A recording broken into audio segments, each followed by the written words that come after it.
So we continue our conversation about quadrilaterals.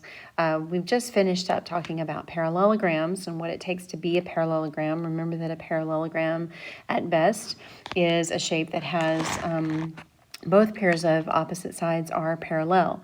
Then we've got a kite that we'll talk about later. A kite has one pair or no pair of parallel sides, and then a trapezoid has one pair.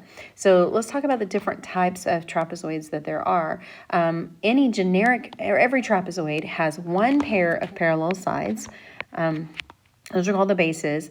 And then the non-base angles are supplementary. So these are your non-base angles. So these two angles are supplementary and these two angles are supplementary. Now, the biggest mistake that people make is they want to make these be supplementary and they are not.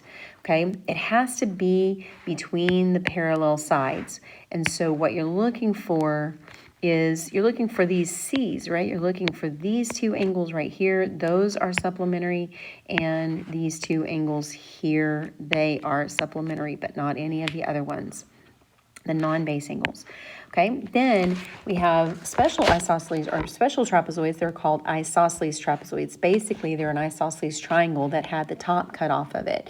And so we have one side that is parallel, the same as all trapezoids. The legs, which are your non-parallel sides, they are congruent.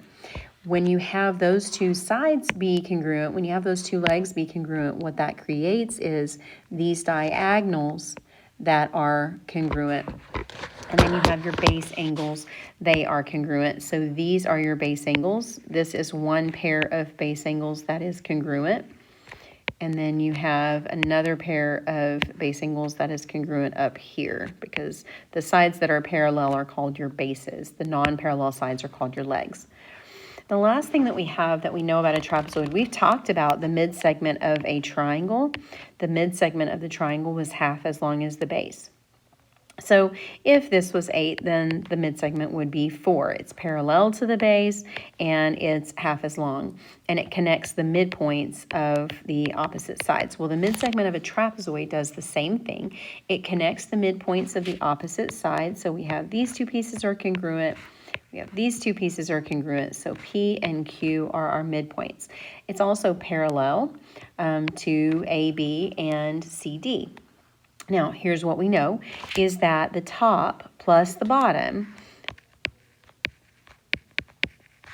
the two bases, the top plus the bottom is equal to 2 times the middle. It kind of has a rhythm. The top plus the bottom equals 2 times the middle. I don't know, that just kind of sticks in my head. And so we would have AB plus CD is equal to 2 times the length of PQ. So using the labeling on this trapezoid, that's what it would be. So that's how you would find the mid-segment. So let's look at a couple of problems that have to do with this. So you always want to look at the pieces that we're talking about. And so I'm talking about the angles, and I want to make sure that we're in the right place. So I've got my 2 parallel lines and my transversal. These 2 angles are on that same transversal between the 2 parallel lines. So what I know is that they equal 180. So 14x minus 15 plus 139 is equal to 180. So when you do 139 minus 15 and you subtract that from 180, you get that 14x is equal to 56. And 56 divided by 14 is 4. So you get that x is 4. And then if I wanted to, of course, I could go back and find it. I know what 180 minus 139. I know the other option is to say, okay, well, that angle's 41. So you could have said 14x minus 14 is equal to 41. That's another way. You don't have to do it with all the included steps that I did originally. Same thing here. We've got our parallel sides, and we've got our 2 angles. Those are consecutive interior angles, so they are supplementary. So I know that I can add those together. So 9 and 5 is 14x, and 2 and negative 4 is minus 2, and those 2 angles together equal 180. So 14x is equal to 182, and 182 divided by 14 is 13. So x is equal to 13. I asked for angle B. So angle B would be 9 times 13 plus 2. So angle B would be 119 degrees. So number 3, I want to find angle PTR. So here is angle PTR right here, this angle right there. And so I want to use what I know about this trapezoid. Well, what I know is that this is an isosceles trapezoid. Those two sides are congruent to each other. So that means that this whole angle is equal to this whole angle. So I know that the diagonals are congruent. And so what that's going to create is this isosceles triangle with on the inside. So this is going to be 35 because we've got this piece right here. So we've got 35 and 35, then this whole angle would have to be 55. Well, if this whole angle is 55, then I know these two angles are consecutive interior. 180 minus 55 is 125. So angle PTR is 125. Number 4, I know by the markings, so we'll ask for X. I know by these markings that this means this is a mid-segment, so 24 is the mid-segment. So remember how to set that up. It's top plus the bottom is equal to 2 times the middle. Now what that means is if I were to pick this up, this X, if I were to pick it up and put it down here at the end, then it would take 2 of those 24s to make one of these entire pieces all together. If I took the top and the bottom and added them together, it would take 2 of the middle pieces to get it. So 48 minus 35, you get that X is 13. So this top piece is 13.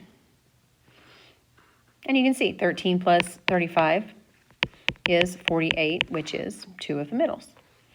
So let's look at some that are a little more complicated and involve some algebra. So again, we have the top, x plus 3, plus the bottom, 4x plus 7, is equal to 2 times the middle. Okay, so combine your like terms. 5x plus 10 is equal to 30. 5x is equal to 20, or x is equal to 4. Top plus the bottom equals 2 times the middle. That's, I don't know, that just makes the most sense to me, is add the 2 bases and then set that equal to double. Basically, you're averaging the top and the bottom to get that middle piece. So then we've got find RS. So ultimately to find RS, I need to find X first. So I have the top plus the bottom is equal to 2 times the middle. Be careful that you use parentheses. So I have 8x minus 22 is equal to 6x plus 10. So that's 2x is equal to 32. Or x is equal to 16. If x is equal to 16, then I want RS. So that would be 2 times 16 plus 15. So 32 plus 15 is 47. So RS is equal to 47. So anytime it's a mid-segment problem, the top plus the bottom equals 2 times the middle. So let's look. Again, you know, our goal is for you to be able to look at any figure on a grid and be able to use the definitions and the properties that we know in order to tell us what the best shape is. So the question is, 1, is the figure a trapezoid? And 2, is it isosceles? And explain why. So if we plot this, negative 4, 3 is P, Q is 0, 4. R is at 4, 1,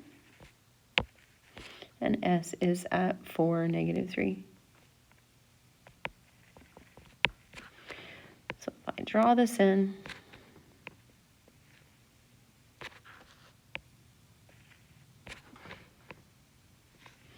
okay, so the question is this a trapezoid, and then is it isosceles?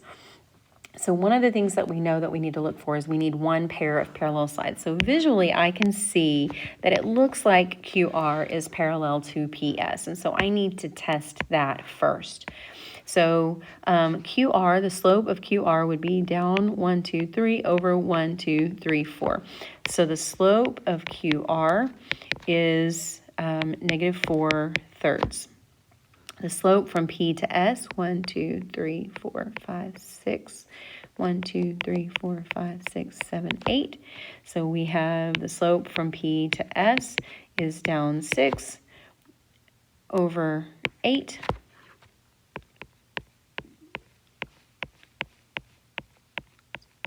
Just double checking. And then 1, 2, 3. Oh, I wrote that backwards. I apologize. I knew something didn't look right. It'd be 3/4. I'm sorry. 1, 2, 3 over 1, 2, 3, 4. Down 3/4. And then down 6/8, which reduces to -3/4.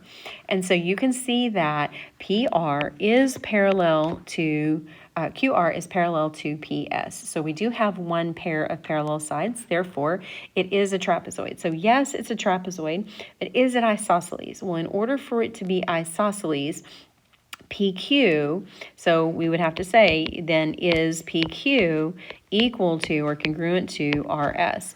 Well, if we go over here and we look, PQ would be over 1, 2, 3, 4 over 1. I'm creating this little right triangle. So that would be 1 squared plus 4 squared, which is 17. So it'd be the square root of 17 is the length of PQ. And then I've got RS. Well, RS is straight up and down. 1, 2, 3, 4. So it's 4. So no, they're not the same. So it's not isosceles. So to check to see if it's an isosceles trapezoid, you have to check and see if those two legs are congruent to each other. So let's look at this proof that has to do with a trapezoid. So ABCD is an isosceles trapezoid, so that should automatically mean something to you. I know without even looking at anything in my proof, I know that means that AB is congruent to CD. I know that's going to mean something about the angle. It also says that M is the midpoint of BC. When I look at that, if M is the midpoint of BC, that tells me BM is congruent to MC. So I know that that's kind of a direction I'm going. The ultimate goal is to prove that MAD is an isosceles triangle. Now, in order to be an isosceles triangle, I need AM to be congruent to MD. So we're going to use the information that we have to get to that point. So we know that the first thing is that we've been given an isosceles trapezoid and we've been given that M is the midpoint. So if that means that AB is congruent to CD and that angle B, this angle right here, is congruent to angle C because that's the definition of isosceles trapezoid. Right? The sides are congruent, the base angles are congruent. Okay, then we know that BM is congruent to MC. We talked about that because that is what midpoint means. So that's the definition of midpoint.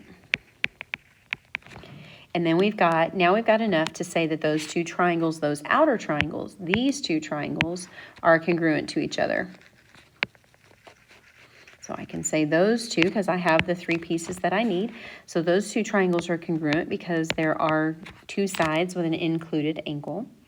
Then AM is congruent to MD. Now I have enough to say, okay, well, on the orange triangles, AM is congruent to MD because of corresponding parts are congruent. Corresponding parts of congruent triangles are congruent.